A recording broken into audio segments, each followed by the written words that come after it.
Hello students, तो अब इस वीडियो में हम स्टार्ट करेंगे अपना JEE का पूरा कोर्स। पूरी प्लेलिस्ट दी जाएगी आपको JEE के लिए। हम स्टार्ट करेंगे बेसिक मैथ्स एंड लॉगरिथम। तो बेसिक से स्टार्ट करेंगे हम बिल्कुल। तो देखो, आज हम सिर्फ बेसिक मैथ में आपका दो टॉपिक आएंगे, linear inequality and logarithm. Because आगे जाके इनके जो चैप्टर्स आएंगे तो इनको यूज़ करेंगे हम क्वेश्चंस के, जब क्वेश्चन करेंगे तो इनको भी यूज़ करेंगे। तो देखो, अब हम बेसिक मैथ का स्टार्ट करेंगे स्टार्टिंग से बिल्कुल, ठीक है। पहले हम टेबल बनाएंगे नंबर्स का। सारे नंबर ऐसे नंबर होते हैं कम्प्लेक्स नंबर, ठीक है। कम्प्लेक्स नंबर, कोई मर्जी नंबर है वो कम्प्लेक्स ही है, ठीक है। जो मर्जी नंबर ले लो आप, उसको कम्प्लेक्स ही बोलेंगे।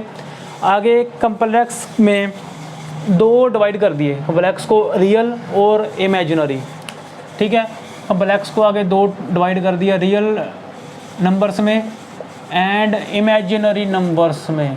तो डिवाइड कर दिया इसको रियल इमेजिनरी, ठीक है। हमें बस कुछ नहीं देखना, इमेजिनरी ये आपका आएगा कम्प्लेक्स आगे 5th चैप्टर में, कम्प्लेक्स नंबर्स, उसमें हम इसके बारे में देखेंगे। रियल नंबर को आगे फिर दो पार्ट्स में डिवाइड कर दिया, rational and irrational numbers,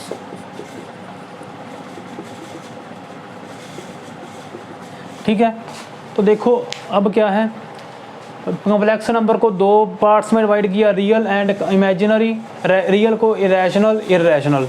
rational को फिर 3 पार्ट्स में डिवाइड करते हैं, 2 पार्ट्स में, फ्रैक्शन एंड इंटीजर्स। इंटीजर्स को आगे लिखते हैं नेगेटिव इंटीजर्स, 0, पॉजिटिव इंटीजर्स। ये सारा कुछ हम दोबारा से करेंगे इस सेट चैप्टर में। अभी बेसिक चल रहा है, बस थोड़ा थोड़ा देखना है सिर्फ क्या क्या होता है वो।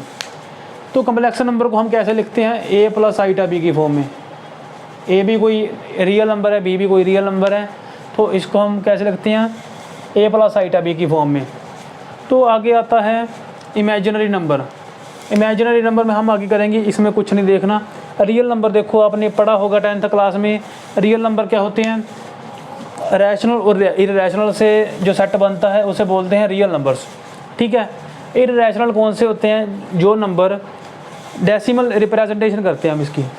ये नंबर जैसे लिखेंगे ऐसे करके, पाई, जैसे आपने देखा होगा पाई 3.14 ऐसे करके चले जाएगा, ठीक है। मुझे पता नहीं वैल्यू कितनी है, 5, 7, 2, 4, 8 ऐसे करके। ये ना ही कभी डेसिमल के बाद रिपीट होगा, ना ही कभी ख़त्म होगा, टर्मिनेट भी नहीं करेगा। टर्मिनेट मतलब डेसिमल के बाद ख़त्म हो जाना, वो भी नहीं होगा। और दूसरा, ये कभी रिपीट भी नहीं करेगा। ऐसे नंबर को क्या बोलते हैं, इररेशनल, ठीक है। जिसकी decimal expansion non terminating, non repeating होती है, ठीक है। Non terminating, non repeating decimal expansion. Rational number में दो तरह के आते हैं, एक तो इसकी डेफिनेशन है डिवाइड करने के पहले, एक डिवाइड करने के बाद।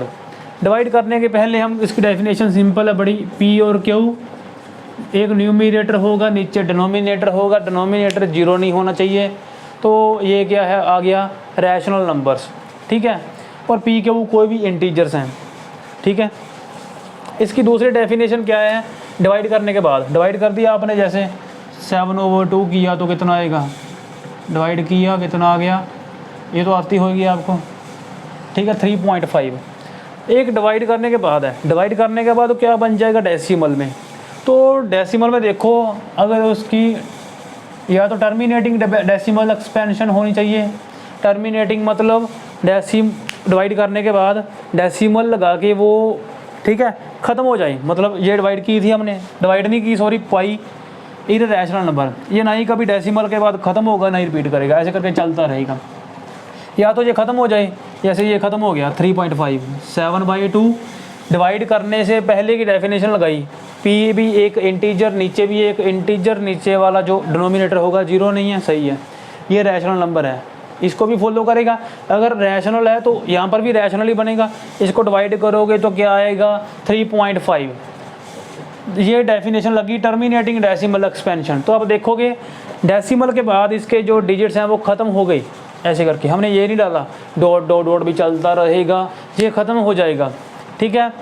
तो ये एक एंड पॉइंट हो गया इसका, तो टर्मिनेटिंग है, मतलब ये भी क्या बनेगा, रैशनल। आपको ये भी दे सकते हैं, पूछेंगे रैशनल है कि इररैशनल, ये भी दे सकते हैं। इसमें डेफिनेशन लगाएंगे डिवाइड करने के पहले वाली, उसमें डिवाइड करने के बाद वाली। या हो नॉन टर्मिनेटिंग, ख़त्म नहीं होता डेसिमल के बाद पर रिपीट करने लग जाए, non terminating repeating decimal expansion, तो भी उसको क्या बोलेंगे, रैशनल नंबर। जैसे आप ले लो डिवाइड, ले लो एक 1 और 3, इसको जब करोगे ना डिवाइड आप 0.333, ये ख़त्म तो नहीं होता, पर इसको हम बार लगा के ख़त्म कर सकते हैं, 0.3 बार, मतलब 3 बार रिपीट हो रहा है, ठीक है। अगर ख़त्म मतलब डेसिमल के बाद ख़त्म हो जाए, टर्मिनेटिंग डेसिमल एक्सपेंशन, तो भी रैशनल। अगर डेसिमल के बाद ख़त्म ना हो पर रिपीट होने लग जाए, 1 या 2 या 3 नंबर, जैसे 333 रिपीट होने लग गया, तो भी क्या बनेगा, रैशनल। ये डेफिनेशन डिवाइड करने के बाद लगा लो, चाहे अगर आपको ये फॉर्म दे रखी है P/Q, तो आप ये डेफिनेशन लगा सकते हो। ऊपर भी एक इंटीजर, नीचे भी एक इंटीजर, नीचे वाला इंटीजर 0 ना हो, ठीक है। तो ये था, आई होप आपको इतना समझ आ गया होगा भी रैशनल नंबर क्या होते हैं। 2 डेफिनेशन है, डिवाइड करने के पहले वाली, डिवाइड करने के बाद वाली, ठीक है। तो इतना तो क्लियर है, ठीक है।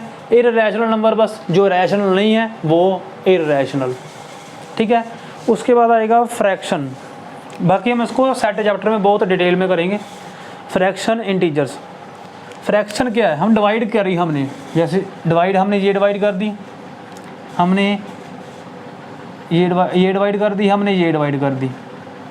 अब डिवाइड करके अगर हमारा डेसिमल आई ना, डेसिमल की हमें ज़रूरत ही नहीं पड़ी, तो उसको क्या बोलेंगे, जैसे यहाँ पर कितना आएगा 3, रिमाइंडर 0 आ गया, तो वो इधर चला जाएगा इंटीजर्स में। अगर रिमाइंडर 0 नहीं आया, जैसे इसकी कितनी आएगी 4.5, डिवाइड करोगे तो वो इधर चला जाएगा। फ्रैक्शन और इंटीजर्स, ठीक है, इतना भी आपको आता होगा। दूसरा इंटीजर्स क्या होंगे, जैसे डिवाइड करने के बाद नंबर आ गया 2, 3, 4, 5, कोई मर्जी नंबर आ जाए, उसे बोलेंगे इंटीजर्स। इसमें सारे ऐसे बनाएंगे हम आगे, 0, 1, 2 ऐसे करके इन्फानाइट तक चलेंगे, -1, -2 ऐसे करके इन्फानाइट तक चलेंगे, ठीक है। तो ये भी है इंटीजर्स। इसमें 0 वाला ये रहा 0, पॉजिटिव इंटीजर से ये रहे, नेगेटिव इंटीजर से ये रहे, इंटीजर्स भी हो गए। फ्रैक्शन डिवाइड करी, रिमाइंडर 0 नहीं आया, तो वो फ्रैक्शन बन जाएगा बस, ठीक है। जैसे यहाँ पर डिवाइड करी, रिमाइंडर 0 नहीं आया, तो वो फ्रैक्शन में चला गया, ठीक है। तो इतना भी आई होप क्लियर है आपको। अब आगे देखो, रियल नंबर क्या है, कोई मर्जी नंबर हो, रैशनल हो, इररैशनल हो, fraction, integer, negative integer, positive integer, उसे हम रियल नंबर ही बोलेंगे। बस ये इमेजिनरी ना हो। इमेजिनरी नंबर कौन से होते हैं, मतलब आईओटा, इसके बोलते हैं आई लगा होता है उनके बच्चे, 2 आईओटा, 3 आईओटा, ये हम आगे पढ़ेंगे डिटेल में। अब इस वीडियो में मेन टारगेट क्या था आपको समझाने का, इस वीडियो का भी आपको कम्प्लेक्स टेबल आता हो, कम्प्लेक्स नंबर A+ आइटा भी, बस इतना याद रखना है। इसमें A क्या है, रियल पार्ट, B आइटा क्या है, इमेजिनरी पार्ट। दूसरा real number, imaginary number, imaginary number में आइटा शो करेगा, ठीक है। और रियल नंबर में रैशनल, इररैशनल। रैशनल कौन से होते हैं, या तो डिवाइड करने से पहले वाली, मतलब ऊपर भी एक इंटीजर, नीचे भी एक इंटीजर, नीचे वाला इंटीजर 0 ना हो, तो ये डिवाइड करने के पहले वाली। ऊपर डिवाइड कर दिया तो देखो, या तो उसका डेसिमल के बाद जो नंबर लिख रहे हैं, डेसिमल के बाद डिवाइड चल रही है, तो ये तो ख़त्म हो जाए, टर्मिनेटिंग कर जाए, जैसे यहाँ पर 9/2, 4.5 ख़त्म कर दिया, या वो रिपीट करे, जैसे यहाँ पर 0.333 रिपीट कर रहा है बारी बारी, तो ये वाली, ठीक है। तो ये दोनों क्या होंगे, रैशनल।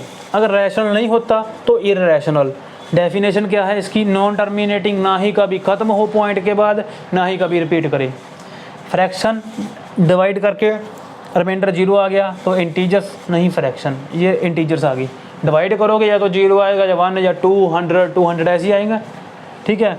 तो ये 0 पॉजिटिव इंटीजर्स, नेगेटिव इंटीजर्स।